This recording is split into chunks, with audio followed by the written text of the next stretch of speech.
Here we are. Yo, what's up, guys? What's up? What's up? Sorry, I was gonna get organized myself real quick, but we are here back once again with HCS Source. I'm Why Not Be Reckless, aka Why Not Be Casting. I'm one of the HCS commentators. Of course, I'm joined with Active, another HCS commentator and former professional Halo player. Tim, why don't you tell them something? I'm excited to be back. We haven't done this for a while. There was a little lack of content, obviously in between seasons, but now that we're in season 2, it is a good time to kind of dive deep and get to know these teams, keep you up to date with the rosters and all of that. So we've got a lot to talk about today, Tony, and I'm excited to be doing this with you again. So thank you. I know you're very busy. I appreciate you taking the time out and doing this with me again. Yeah, it's gonna be really exciting, and like you said, there's been kind of a lull with what's been going on in the HCS universe for quite a bit, in the off season, but now things are really starting to ramp up. Charlotte is done and dusted. We've had multiple 2Ks. We're now going into the mid-season with expectations with a lot of these teams. Now we see how some of these newer rosters are really starting to look, whether it's online, even on one LAN event, and now going into the 4K, we've had the qualifier already. By the way, qualifier was amazing. It was. Because the pool play has already been announced, I feel like a lot of this show is gonna be pool play centric. Yeah. So you know what? Why don't we just jump right into it? Why don't we? I don't know. Are they able to see what you see, or we just gonna kind of talk them through it? They cannot see what I see. I guess I could just I guess I could switch it here and do this. It's just that our cameras are going to be a little messed up, but I can fix that real quick while you start talking. That's fine. It's no problem at all. So what we're going to do is we're going to go over each of the pools real quick. So pool A being Optic Gaming, in case you've been hiding under a rock, APG, Formal, Lucid, and Trippy. The squad obviously winning out Charlotte, even though there was a lot of people that had FaZe favorited within that matchup. Sentinels, in case once again you've been hiding under a rock. King, Nick, Collect, Lethal, and Spartan. Next up in the third seed in Pool A is gonna be Avengers, Huss, Neurotical, Precision, and Swish, and then eventually going into Going Rogue, a team that's been kind of catching fire recently. That team is made up of Tony Two-Turn, Arctic, Parzelli, and Envoy. So why don't we focus in on Pool A for now? Optic, Sentinels, Avengers, Rogue, Going Rogue. How do you feel about this pool? Talk to me a little bit, Tim. So right off the bat, I got to talk about Optic a little bit. I am very impressed that they were able to, come out with a 3-peat at Charlotte. We're talking about a team where, and I think it was Wes that said this, and he said it perfectly, right? Many rosters were built to take Optic down. They were built to remove Optic from that very first place spot. And honestly, FaZe was one of those teams where people didn't think they were going to win. And you saw a little bit of a teaser there from the process coming out from Optic. I can't wait to watch that. Shout out to those guys for putting out that content for us. So Optic really impressed me, and they were able to close it out. I'm going to be honest with you, Tony. I've been watching Halo for over 20 years now, competitive Halo. And I'm going to tell you right now, I'm going to make the claim, and I don't really give a crap who agrees with me or not. That was the best series I have watched in my entire time watching Halo. It was high level. It was very close. It was always back and forth. And the plays that were being made, you could make an entire montage out of those plays. So very impressive out of Optic. I know I spent a lot of time on Optic, so I'll kind of go through the other ones. But, Sentinels, they impressed me a lot. I think they've really improved since Charlotte, and they're starting to show what they're capable of. I think, Collect is one of those players where really just comes into his own, and he's starting to learn from the likes of Lethal and Spartan. I think there's a lot to learn there when you're playing with, the greats like that. You'll just start to learn, different things. So honestly, I think it's, it's a big deal for Sentinels to kind of hit that echelon, because they've got to be in that, they've got to be in that like top 3, top 4 talk. They have to be, right? Because, there's some really good players on there. The Avengers, of course, this is a team where they surprised a lot of people, and I was actually talking to Gunplexion about them today. A very fast-paced squad, okay? A squad that, and I said to him, reminds me of the likes of Native Red at the beginning, when they were just kind of holding forward and just making things happen, acting quick, And I love that about that squad. Definitely a squad to look out for. And of course, going rogue, we got to watch a lot of them. They are a very good roster. I think a little bit spotty in my eyes. I think that they have really good series, and then some series they kind of lack a little bit. So I think going rogue, a little bit of work to do, but definitely a really solid roster in that pool A. Yeah, I'm excited about Pool A because I feel like there's a lot of potential there. Like, I feel like I talk about this all the time. I was really big on going rogue in the preseason, like, with Tony Two Turnt and Envor. I remember they went alongside Hysteria. I can't remember who their fourth is. I apologize, but they went back to back, beating out Navi and Ascend last year. And I feel like they were just starting to really get into their own, really start to really become that dynamic duo. And joining them with is Parzelli, who's this former Call of Duty professional player, Arctic, who's been around the block a few times. Like, I actually really like this going rogue roster. When it comes to when it comes to the Avengers, yeah, Avengers are another weird one. Avengers, they at first it was Huss that was dropped from that team meta back then, going as the Strong Survive. Then eventually Switch gets dropped off, and both of those members end up jumping on the Team Avengers, and Precision and Nirvanical, who have been kind of a little bit of a duo for some time now. Now you got that duo who are very capable. Precision was really showing off late into last season and really showing what he was made of. Then you have Nirvanical, who not only is a great play caller, but also has the mechanics to match and can go toe-to-toe with almost anybody that we have in the league.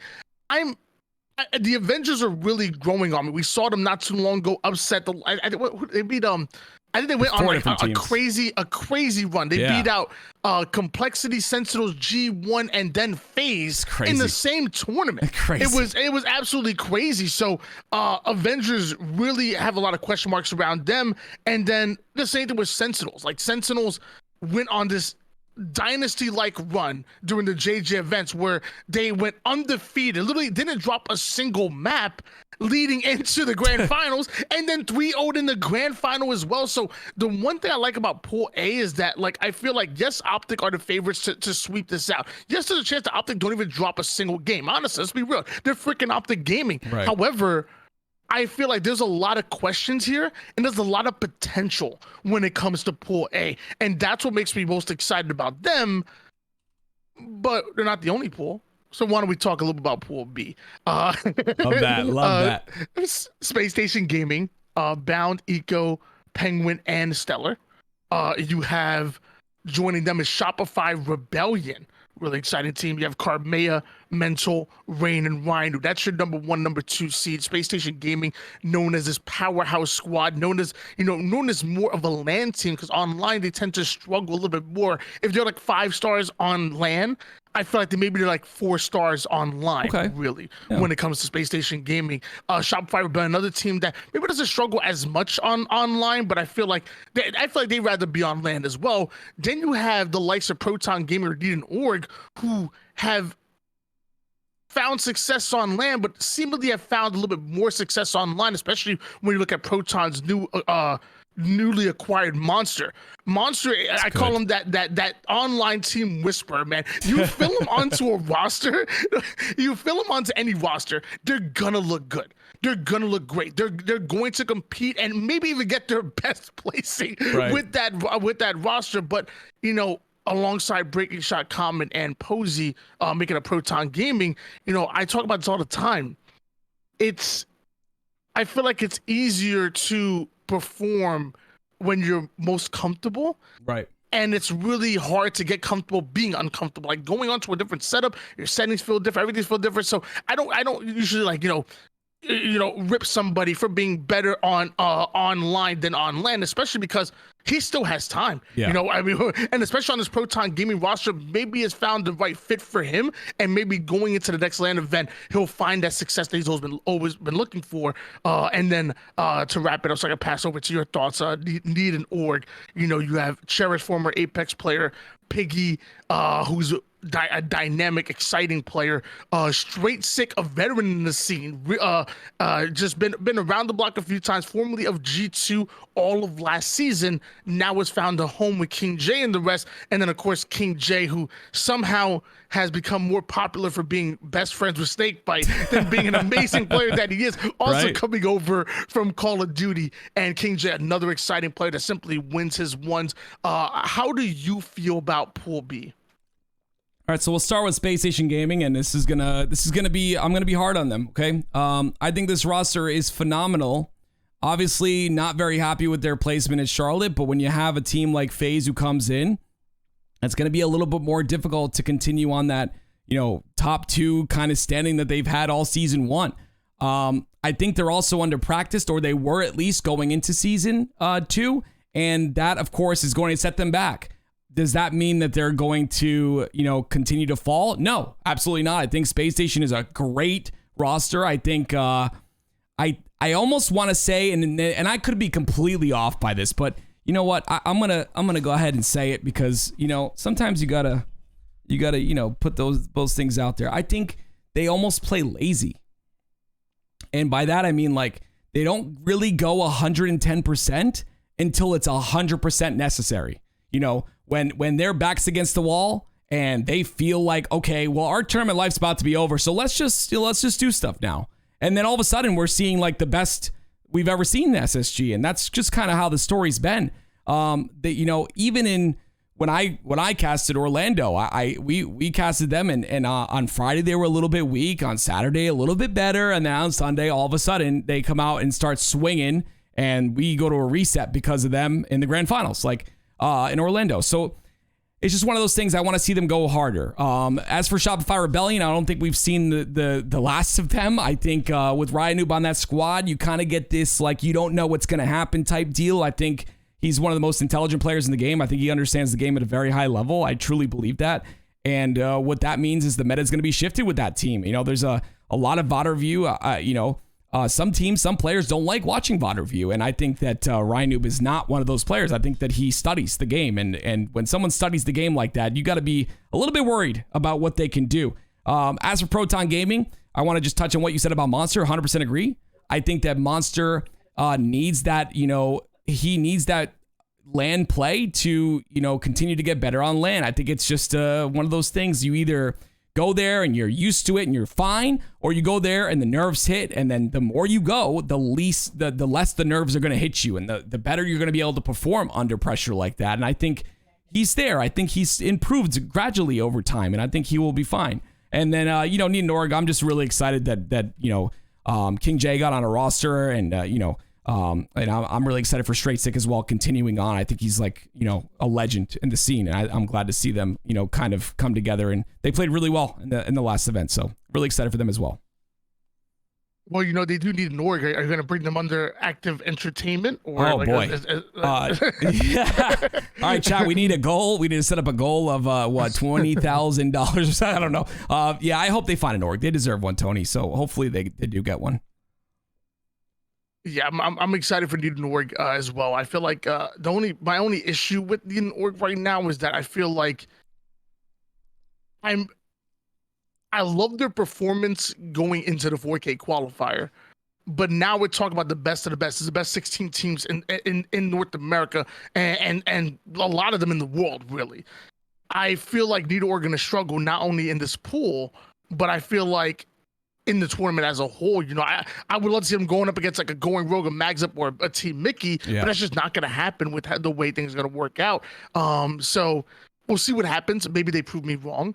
I'm more of a believer in Proton Gaming possibly upsetting Shopify Rebellion than Need an Org upsetting Proton or Shopify. Agreed. And definitely not Space Station Game, in my opinion. I think Proton Gaming were already really good. They placed top 12 at Charlotte. You bring in Monster. I feel like Monster fits the team mold really well. They play a very, very fast but very organized and a very coordinated offense. And I feel like that's really what it's built on. And lots of times, Posey I talked to Posey himself, and he talked about I talk about the speed at which they play with, and he says he feels like it's because of that organization and because of them moving as a unit, it makes you feel overwhelmed, and it makes it feel like they're playing faster than they really are. Yeah. That was a really interesting way to look at it. And to going up against Shopify Rebellion, I think Proton's a bad matchup for them, and I definitely think SSG are a bad matchup for. I really like Shopify Rebellion. I just think with teams that can really up the tempo and really speed the game up like Proton and Space Station can, I feel like that's where Shopify Rebellion tend to struggle with. I would prefer to see Shopify almost against like an Optic, really, like as crazy as it sounds. Yeah. As crazy as that sounds, I feel like that would be a slightly better matchup for them. Even maybe even like a native white as well, that'd be a slightly better matchup for them. So I think SSG, again, very similar to Optic Sweep. I think Shopify Rebellion have a fighting chance of beating SSG, and they definitely obviously are the favorites going up against Proton Gaming. But I really give Proton Gaming slightly more than a fighting chance. I think that there's a chance that goes definitely winning a game. Okay. Maybe even winning 2 and sending it to a game 5, and I can see a war with Proton Gaming even beat out Shopify Rebellion. Okay. Awesome. Now we'll see if I will feel the same way in Pool C, because Pool C a little bit different. A little bit. But a little bit different. But you got oh my gosh, you got FaZe Clan, as HGS Pro Talk would say. You got FaZe Clan, Frosty, Renegade, Royal2, and Snakebite. The trio formerly of Sentinels joining Renegade on FaZe, joining that main Slayer, as if they really needed more firepower to begin with. Right. And I really commend Snakebite, because I feel like Snakebite and Boo Boo Dubu, had these roles in like season 1, which obviously have to be flexible and be able to fill many different roles. Right. But I feel like they were known as that main damage dealer and whatnot, and entry frag players, or maybe for Snakebite entry frag, for Boo Boo Dubu just main damage dealer and slaying. And I feel like both of the roles have changed on their given teams. Like now, Snakebite playing a lot more of an objective role, pretty much almost, and sometimes almost all the objective. I don't know if you see this Tim. I don't know if you see that oddball time. Yeah. But my man at some point played all the objective at some point. But at the end of the day, I want to see FaZe in fighting form. I talked about Avengers getting I guess the sweep on them, or the upset on them, I should say. Yeah. But I feel like that was a not practice phase. I wonder what phase of like actually practiced. And Native Red, you got Manny, Soul Snipe, Talik, and Druck. Then you have Team Meta Elite. That was Bohm, Mortally, Septify, and Super CC. And then you have Mags Up, Kratos, Ace, Avenue, and Diagram. Before I give all of my thoughts on this pool, I want to pass it over to you, Tim. Talk to me about Pool C again. FaZe, Native Red, Team Meta Elite, not the bottom feeders, the Elite. The Elite. And Mags Up. All right. So as a lot of you probably know who've watched my stream, I am a very big fanboy of FaZe. I don't know what it is. I love all the players on that squad. Big fan of Snakebite. I think he does so much, so well. And obviously with Renegade on the squad now, and Frosty just being, I think Frosty's still underrated, which is crazy to me. I know he's in the conversation, for best player in the game, but like I put him like right below Lucid, and even if that, I think they have very differing play styles and they're good at very different things. But that being said, really like this FaZe roster. I think they're phenomenal. I think that they're in the line to win many tournaments this season. I really do, and possibly even Worlds. So I think FaZe is great, and I'm gonna have a really hard time anytime I cast them to not be biased. So I've been working on that very hard, very diligently. Native Red. This is a squad that I like. I said so many times that they've hit their wall. They've hit their wall, and they can't go over that wall, and that's impossible. But then they place third at Worlds.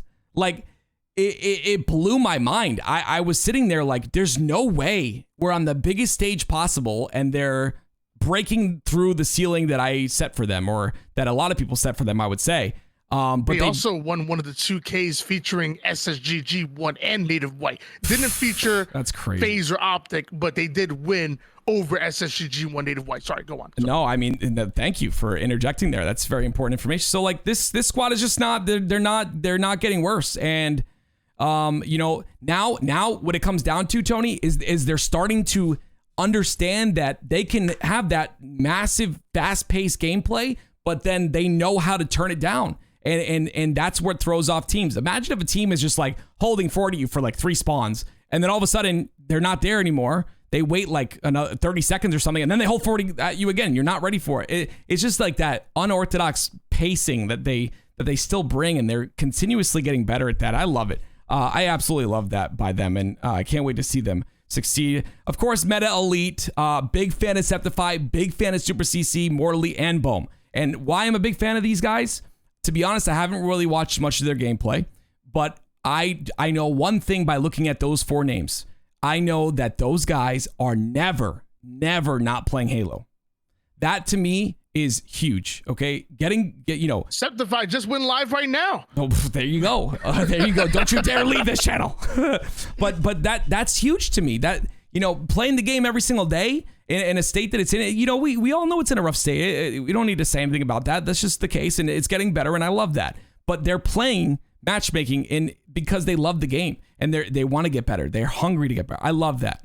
And then Mags Up. Oh my gosh, I can't say enough about Ace, man. The guy always preaches on that mental, and he honestly he's showing it. He's showcasing what the mental can do. He's still. You know, I said it during the cast with you. I said he's in his prime, and you know, I actually ended up watching back a little bit of it because I you know, I'm working on my casting a little bit, but I ended up watching back that series. And when I said that, you know, there was a couple people that were like, "What do you mean prime?" Like, you know, and it's because the reason I think he's in his prime is because he's playing phenomenal. Like, he's playing phenomenal Halo, and he has the ice.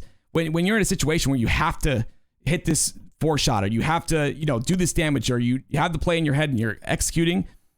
And there's all this pressure on you. I know it's online, but he does the same thing on land. The guy is just icy. He just is. And I love that about that squad. Obviously, Kratos, very passionate player, self-proclaimed top 5 in the game. That's cool. And then Av and Diagram are both, you know, in my mind, younger players that are, you know, on the up and up and getting way better at the game very quickly. So that's my thoughts on Pool C. I love how you say that Flame. I was like, that Ace is in his prime. Ace was getting like top 8 in tournaments, you know, back in like 2009. Right. You know, like, right. like he won the Halo 4. Yeah. How long does his prime last? Oh, like, forever. Is not wearing sunscreen and touching grass really, really doing that much for Ace? My man, I said it before, the man found the fountain of youth. Yeah. It's crazy that he still performs the way he does it. And yeah, I know it's kind of crazy to say that. I obviously he won the Halo 4 world, you know, global championship, whatever. But I think he's playing at top level right now. I absolutely love it, honestly. Yeah, he really is, and I'm happy for Mags Up, but I'm also realistic. Before I get mean with them, I will give them their credit. I think they beat out Going Rogue at one point during the winners bracket, which was great. Didn't think they would beat out Going. Oh, did we lose Tony? I don't know if we lost him. Let me reconnect here. Hopefully we didn't lose him. Chat, I'm sorry about this. We might have. I have you now, but I lost you for a second there. I'm sorry about that. We're good now. Sorry. Sorry about that. Yes. I think I asked you to share the cameras and whatnot. Maybe that was on me, and I was like sharing only my cameras. I was just standing on my big old head. I think you're good now. That's on me. Oh, that's on me. My bad. Wait a minute. What am I doing here? Okay, I think we're good now, Tony. And that was on me. My fault. Nope, you're good. We're good to go. We're good to go now. But so I'm happy that I believe they were able to beat out Going Rogue and in fact, I believe they beat out Going Rogue in the final match to make it for them to qualify for this event, which is great. And now I'm going to be a little bit mean and say, you know, similar to Need an Org, I feel like I even though Team Meta Elite have been struggling a bit since swapping out Switch for Bohm, I don't think they beat Team Meta. I don't think they beat Native Red. And there's not a world where they beat FaZe. So I feel again, really happy for Mags Up, but how far are they gonna go as far as pool play? Agreed. And same with Needle Warrior. I look forward to you guys to you guys prove me wrong. I love Diagram. I love Avenue. I think Diagram literally, they both just always have a giant smile on their face. And anytime you're around them, I'm smiling just because I'm around them. It's so awesome being around them. Good vibes. I like that. I think Kratos is a great anchor player for the team, and great at controlling spawns, always thinking like one step ahead, really kind of playing almost like a lethal role did back on that old Sentinels roster. Yeah. I feel like that's what Kratos does best on his team. We played in the tournament and we matched up against Kratos in one of the rounds and whatnot. I do remember that. Just sat on top of C Stalker Rifle the whole. It didn't matter where the hill was. Didn't matter what. My man was on top of C Stalker Rifle the whole time. But you couldn't get him off. But that's valuable. Oh yeah. And he knows his roles. He plays it well.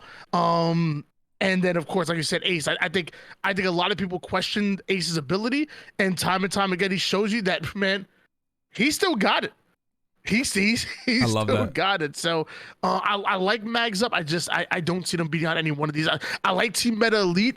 I like them with Switch. I like them as much with Bohm, even though I feel like it's been a little bit more of a struggle implementing Bohm into the system.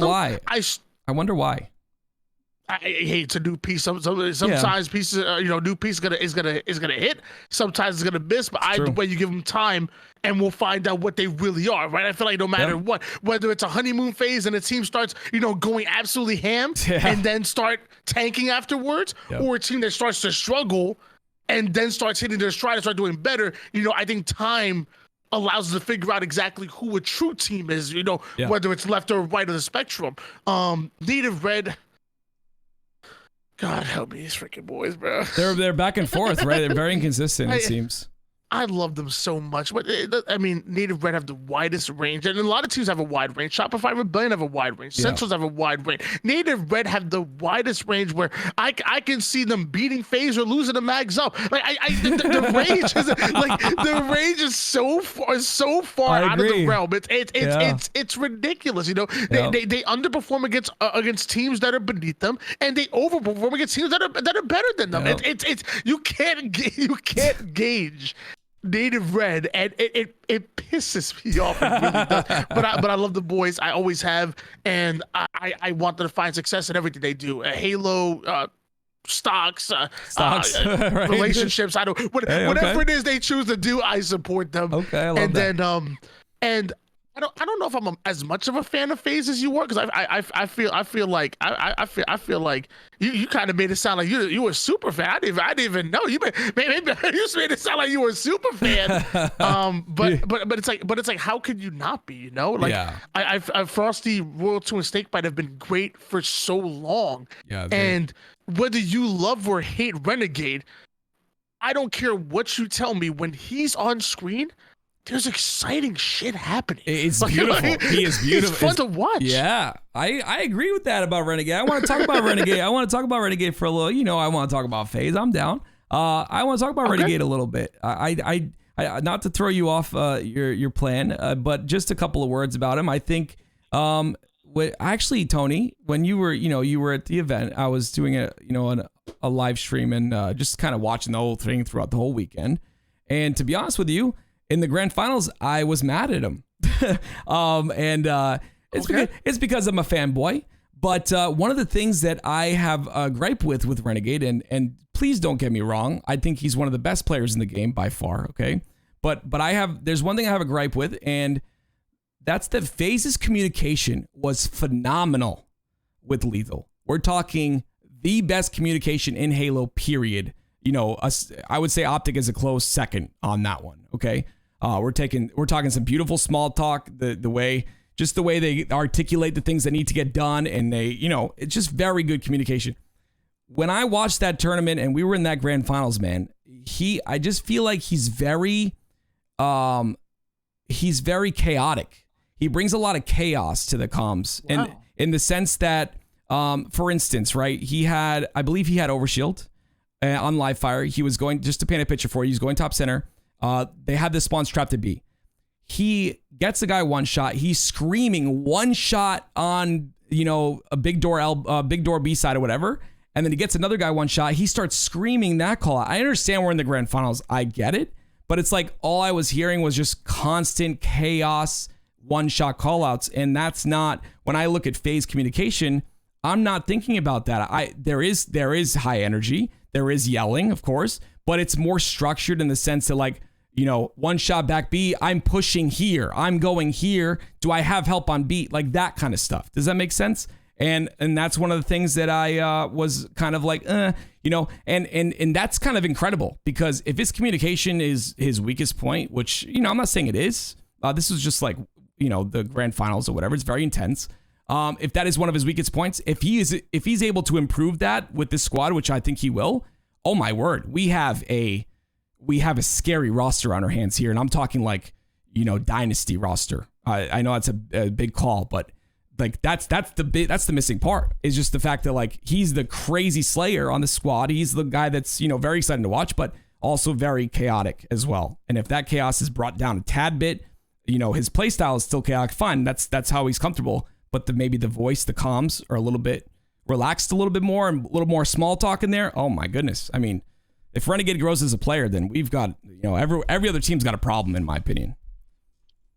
I'm actually wondering if that was like a one-off thing because I feel like when I thought of Renegade back in Cloud9 specifically, even onto when he was on the late season 1 FaZe roster, one thing that every time we went to a listen with Cloud9 is that like the words per minute and even the octaves of every player was very bland. Like it was always like it was almost calm to the point where I'm like, are they even talking? Like, it was, like Cloud9 compared to every other team. Yeah, I feel like we're a quieter team, and I feel like now with that, I feel like whatever got said was always of the utmost important, right? As opposed to just saying.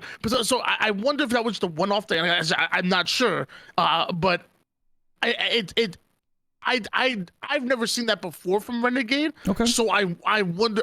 I'm wondering, and I'm hoping maybe it was a one-off thing. And I guess we'll as the future online tournaments come or the future lands we actually have listenings, I'm sure we'll have answers to that question, and I'll be looking out for that going forward when it comes to FaZe. Awesome. But outside of that, I still feel like FaZe. I mean, I give Native Red a fighting chance. I give Meta Elite a fighting chance. I love Mags Up. I don't even give him that. I think it's a sweep on Mags Up. I think Team Meta Elite and Native Red win at least 2 games total against FaZe, whether that 2 goes to Native Red, whether that's 1-1 between Team Meta and Elite, and 1 for the some way, somehow, both of those teams take 2 games off of FaZe, but FaZe still win it out. Well, between Native Red and Meta Elite, that's where I'm like, whew. Because I feel like if this on land, Native Red win this. Oh, yeah. I feel like, and Native Red are still a good online team. I just feel like they're better on land, personally. Right. I think Team Meta are really good online. Out of respect for who Native Red are and who they've been, I'm going to say they win that matchup out. Okay. But I'm also going to be very honest. You've been upset by Proton Gaming 2 times. You've been upset by multiple teams in this tournament and out of this tournament. So out of respect of who you are and who you've been, I'm going to say you win this matchup, but I don't feel that comfortable. I really don't. It's just because of the wide, the grand spectrum we have with them, right? That makes sense why you feel that way, honestly. We'll see how we feel about Pool D. Native what? Barcode. Sorry. Barcode, Gilkey, McQuinn, and tapping buttons. You have G1 Gamers First, Boo Boo Dubu, Falcated, Sabinator, and Suspector. 2 teams that are fighting for a top 4 position in the league. I think Native White had that miracle run through the open bracket into championship bracket when he got 4th place. G1, who I feel like I was really high on the preseason. I feel like although they've been good, although they've shown sign of greatness, I haven't seen signs of eliteness just yet, where I'm ready to say they're consistently top 4, going to top 3, so on and so forth. But I like the matchup between Native White and G1. I think it's gonna be exciting. Cloud9, another team that I was huge on pre Charlotte. I think it's a team that does well online, and I think their skill set translates well on land as well.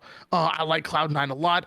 And then you have Team Mickey, who actually came through the winners bracket just like Mags Up did. Team Mickey was a team that kept missing out on that top 12. They literally kept missing out on the top 12 every 2K, one round.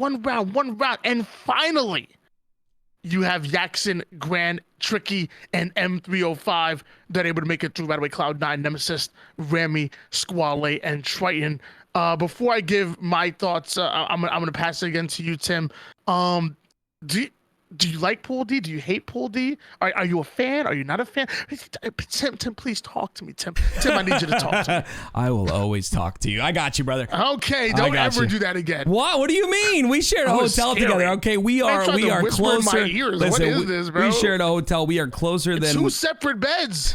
You make this clear. Why are you lying to everyone? With the wall in between us. A wall? There was a wall. And we built a moat with there's alligators. A moat? Oh my! So that you wouldn't touch me. Oh my word, alligators! Jeez. Okay, well, that's a crazy dream you had. Honestly, I think Pool D is great. I am very big fan of Native White.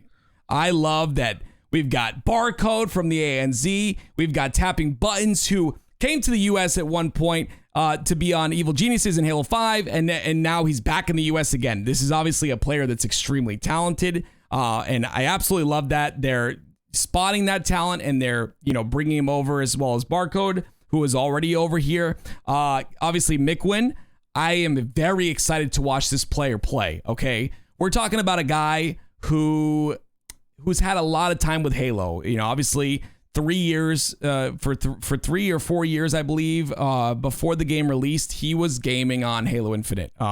He even said, there's actually an interview. I would recommend all of you guys watch it. It's on the HCS Twitter and the YouTube, of course, as well, where he talks about how, not everything has been done yet in this game. And there's things that he, is keeping in his back pocket. And I'm assuming keeping in his back pocket for a big event. So we'll see what happens with that. We'll see what kind of tricks he brings. Obviously, the meta will develop and will grow as time goes on, and people will catch on. And I'm sure, I'm going to be honest with you, I am 100% sure that a lot of players are keeping their eyes on his POV and keeping their eyes on him to see what things he pulls out. And I'm sure he's very aware of that.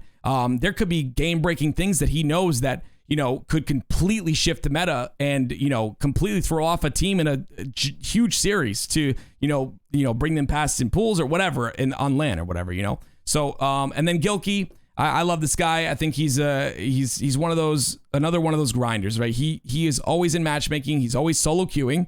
If his team's not on, he's playing matchmaking, solo queuing, and he's just dominating. The guy's just really good at the game. I mean, obviously he was insane at Halo 3, moving over Halo 5, he played a lot of Halo 5. I'm not exactly sure of his placings, but I know he wasn't, it wasn't like a big fan of it, I would assume. And then obviously going to Halo Infinite, much better out of Gilk. I'm sure you know about Gilk's history more than I do, Tony. I just kind of know of his MCC tournaments that he was dominating in.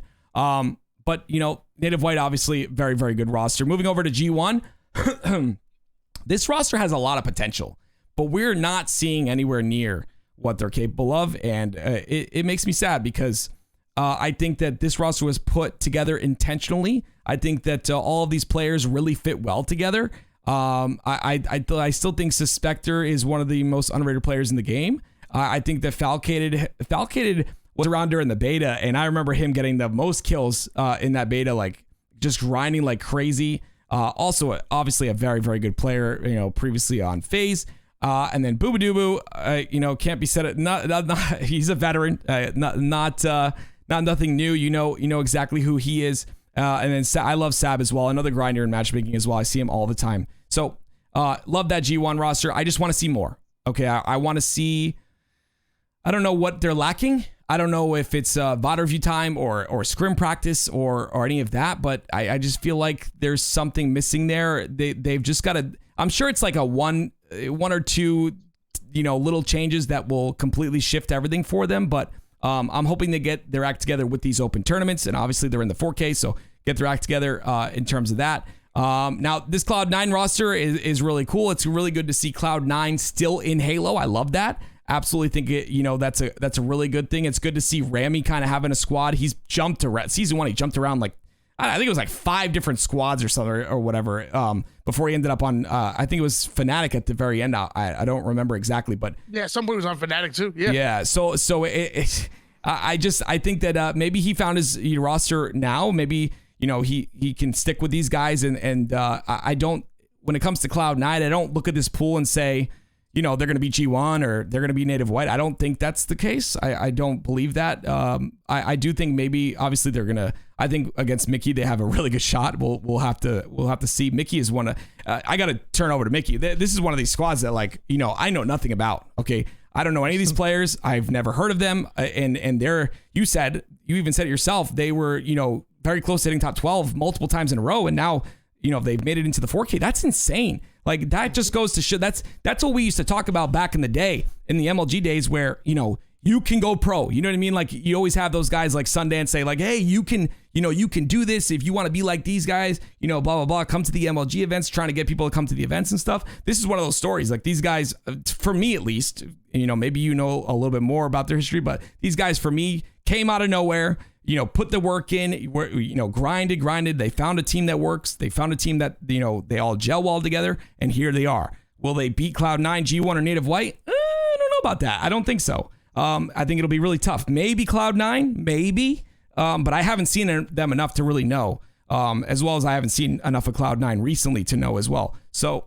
it's going to be an interesting roster. I think Native White and G1, I think they have a matchup. I think that's going to be a really good match right there. So we'll see. We'll see. Yeah, I mean, I've got to see a little bit of Mickey between some of these qualifiers, but not as much as I would want to. I even think I saw him a little bit in one of the esports arena events as well. But like I said before, they consistently would make it to like top 16 going into H2K, and only top 12 moved on to Championship Thursday. But they would consistently be like one round away and just get knocked out at the last minute. And this time they made it to the 4K through the winners bracket. That's crazy. Which again, upsetting the likes of Going Rogue and Needed Org, who were the top 2 teams going into that 4K qualifier, who had to qualify through the lower bracket, which was really surprising. As far as Pool D, I love the Native White and G1 matchup. G1 beating Native White out in pools, and then Native White sending G1 home back at Charlotte, where it matters most in the elimination bracket. That was exciting. That propelled Native White to that top 4, which was exciting by itself. They've matched up a few times since. I feel like they're kind of splitting the series most part, but I think Native White have been looking really good. I think they deserve the top seed, especially with the performance they put on at Charlotte, coming out of the open into top 4. Not even that. Just like a surprise team, but coming out of the open, it's crazy, into top 4, which is still crazy to me. But I got the chance to talk to Barcode a little bit, and I asked him. I said, like, did that open bracket run help you guys in any way, shape, or form? He said, yeah, we were still a new team, barely any practice whatsoever, and they felt like they really got to lock down those like minute things, those micro things that they needed to work on through the elimination bracket going in to champ bracket back at Charlotte. G1, I'm not going to beat up on them, but like I kind of said, they've played good. They've even played great at times, but I feel like I've put G1 that elite status into that top 4, contending for top 3 and maybe further consistently. And I feel like I haven't seen that just yet, and I want to out of G1. Okay. Cloud9, Squale coming over from G1, one of the most accurate players that we have in the league. Nemesis, who has this pop-off potential at any given moment. That running ride with the shock rifle on recharge still rings bells in my head from when that happened. And then trying another one similar to Squale, where a very centered, very steady shot, very formal, like him and Squale just kind of mix well together. I feel like they have similar shots where you put them in open field, put them together, they're going to win their pivs for the most part.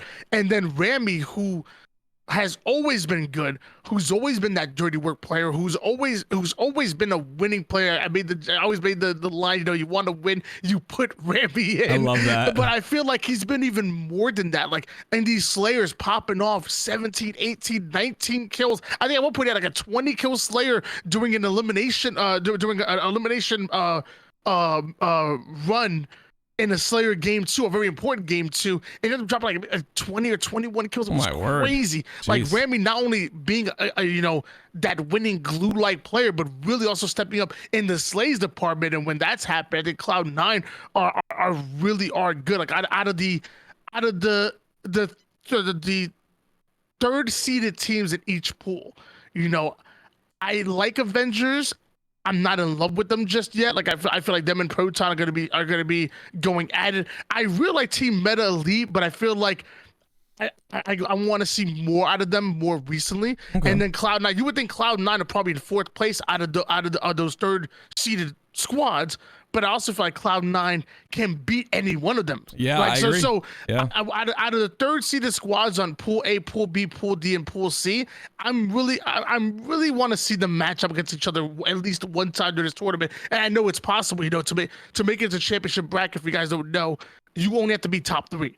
So the fourth place squad in each pool is going to be knocked out. To make it to championship bracket, you got to be top 3. So you got to be, all you got to do is win one series pretty much, and you're almost guaranteed at that point, keep your map count good, win one series, you should be decent. And for those of you guys who are asking, like, you know, what is this 4K? You know, what does it, why is it, you know, different than a normal 2K? You know, what does it even mean as an online tournament compared to last season where most of the top teams didn't even play in any of these open events or special online events, especially when it came later onto the season.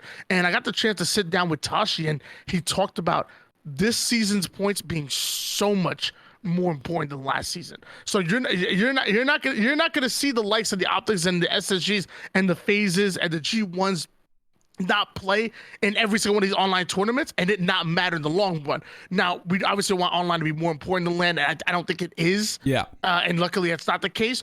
And I think it's a good thing because I want to see these teams playing these online tournaments. That just means more viewers. That just means more, you know, more content coming out, top tier content. You know, we get to talk about our show. I get to talk about it on my YouTube. You know, watch parties, LVT and whatnot. Like with the top teams playing, more eyeballs. It's good for the entire Halo scene as a whole. You know, whether we like the format or not. But that's for another day. Either way.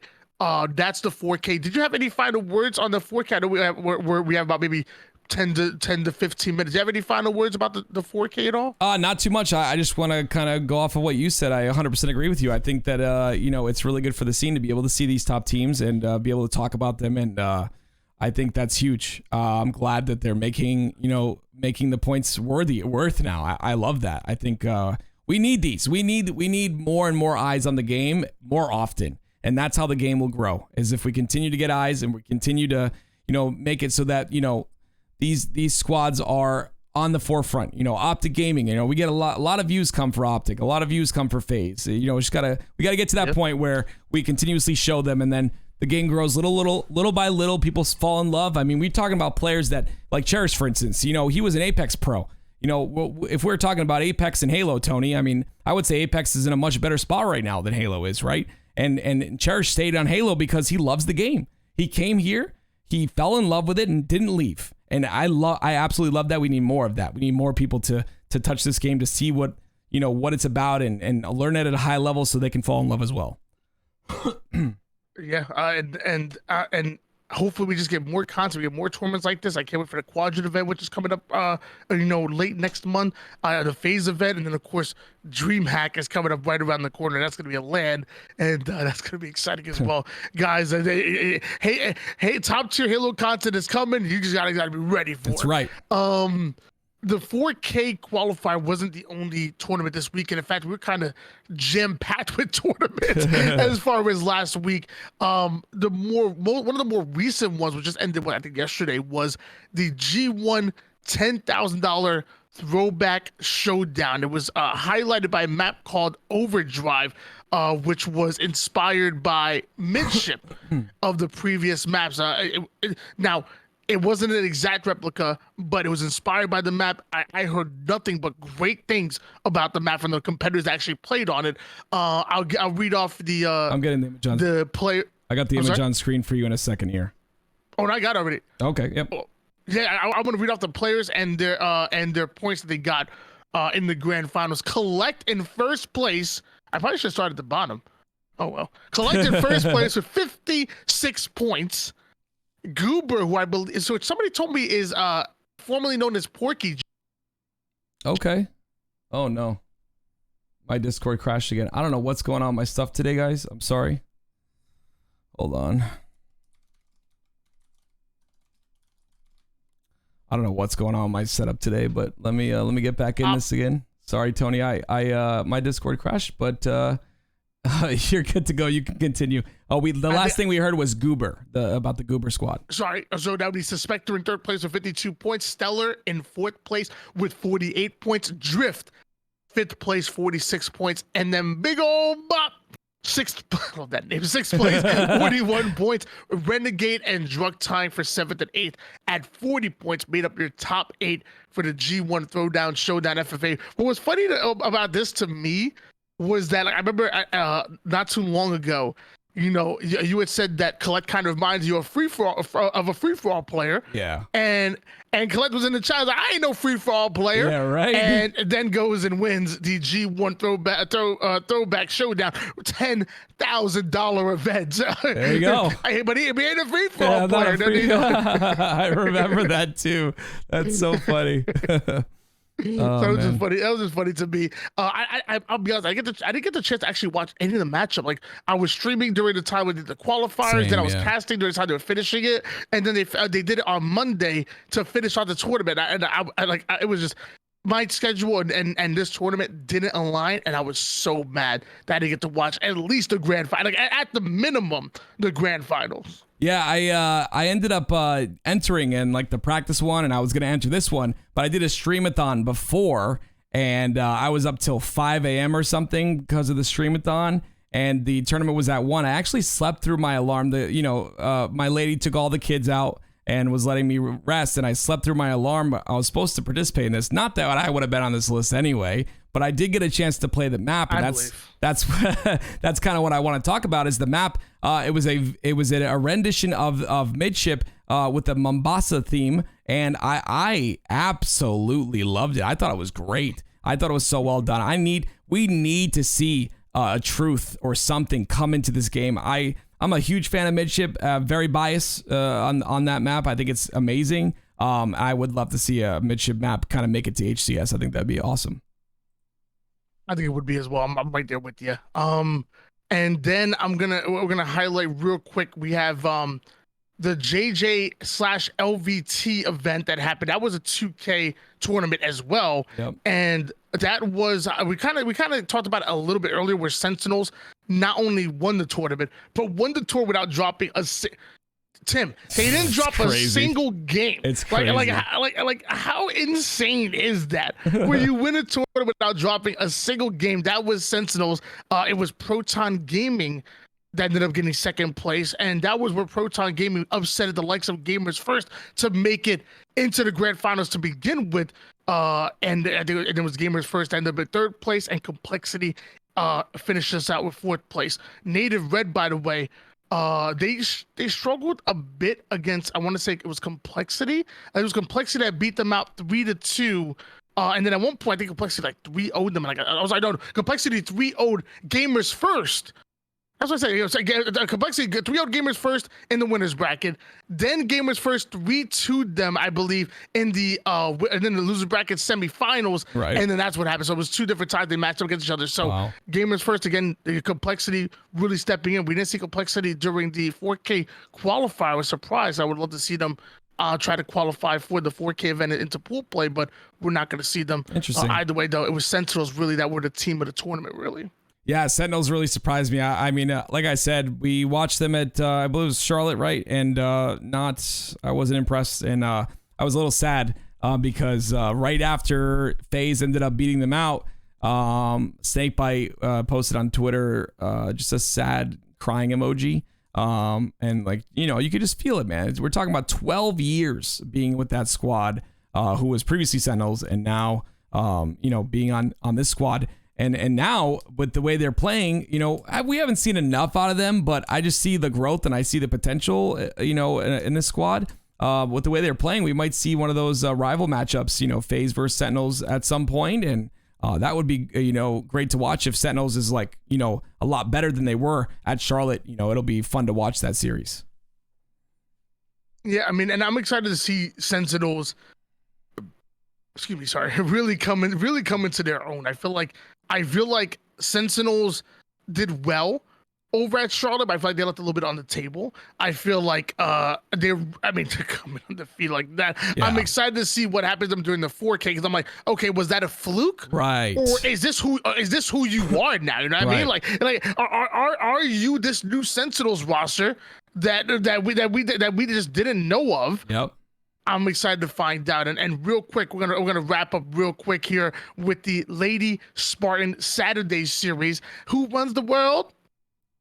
You're able to say girls. Sorry, you're useless. God bless. Run Lady Spartan Saturday series, LSSSS. Not Last Spartan Standing, Ladies Spartan Saturday. Yeah, we miss LSS, don't we? Jeez. It's a mouthful right there. Like, yeah, but it is. You got Chicky Nuggies, who end up in first place. That's Janelle and Veronica. Nice. Joining them is Bianca's and Mijay, I believe it's pronounced. Okay. I apologize if I'm pronouncing it wrong. I competed with Janelle and Veronica way back in the day, and they've always been strong competitors. I think they're still mid-Onyx players, even to this day, even though they don't play as much. They're playing more Apex right now. Outlier coming in second place. That's Jessa Savage. Jessa Savage, Rogue Foes, Miss Audie, and Purely Christina. I don't think this was a team that was planned to come together. They just kind of, I believe Miss Audie kind of filled in like last minute, I want to say. Cool. This team was once going by like something like Lagaroos or something like that. That's an awesome name. I know Purely Christina's like in Australia. Yeah. And like that's awesome. And then in third place you had Belikas, I believe it's pronounced, and that's Airborne Vanessa Leboma. I believe that's Bish Lane and Toxicity. I'm not too familiar with Bish Lane and Toxicity, but I do know Airborne Vanessa and Leboma from back in the Halo 5 days, and they were really strong competitors back then, good enough to get third place here in the Lady Spartan Saturday series. But congratulations, really, the Chicken Nuggies, Janelle, Veronica. You guys have what Veronica was doing for the ladies of Halo, and what now Generic is doing, by the way, fourth place, good damage, and she got it picked up where Veronica's now moved more into Apex, always organizing eights, always organize, these tournaments, and making free agent lists, and really taking ownership of the ladies community. Like, it's been crazy what she's been doing. And then with SWAT Nation, a bunch of other things, that she's always had her hands in Halo and has been a damn good competitor well. It's been so amazing just knowing her and seeing the work that she's put in for our scene.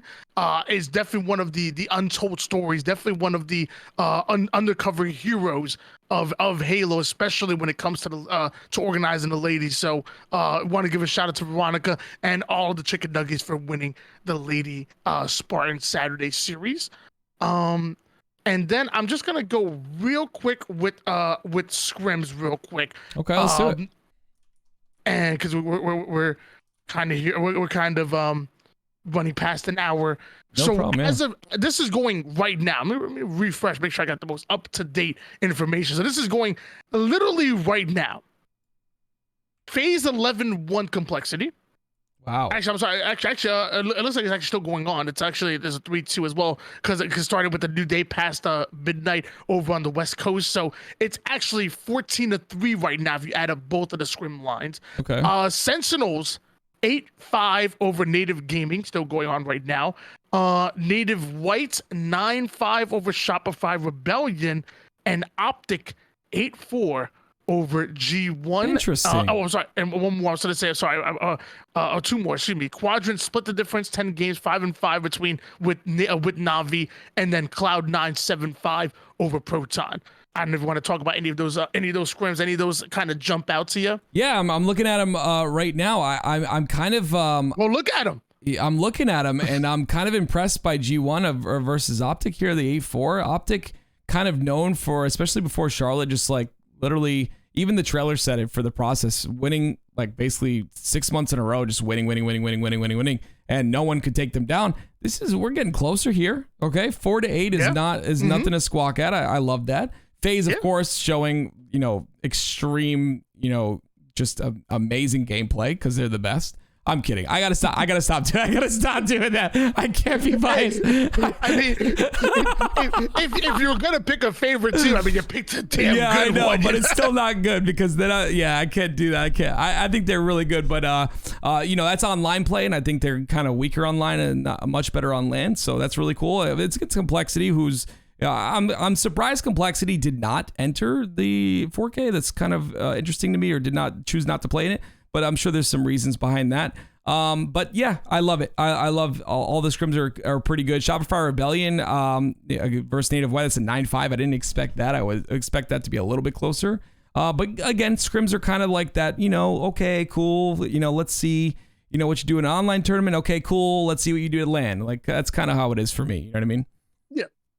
Yeah, and I'm glad the top teams are actually like going out there and practicing, getting scrimming, because I like they went into one of the 2Ks and a lot of them were just didn't look polished. You can tell that Optic and FaZe weren't practicing. They weren't scrimming. They definitely took a little bit of an extended break, after Charlotte, and it led to a lot of upsets. We talked about Avengers beating them out. We talked about we talked about a few, and even same with SSG, where now they're back in grinding full scrims. What do we have? 14 plus. We have 17 games being played between FaZe and Complexity. So looking to get into fighting form, right when it matters most, before the 4K. And like you said, FaZe dominant over Complexity. Not surprised there.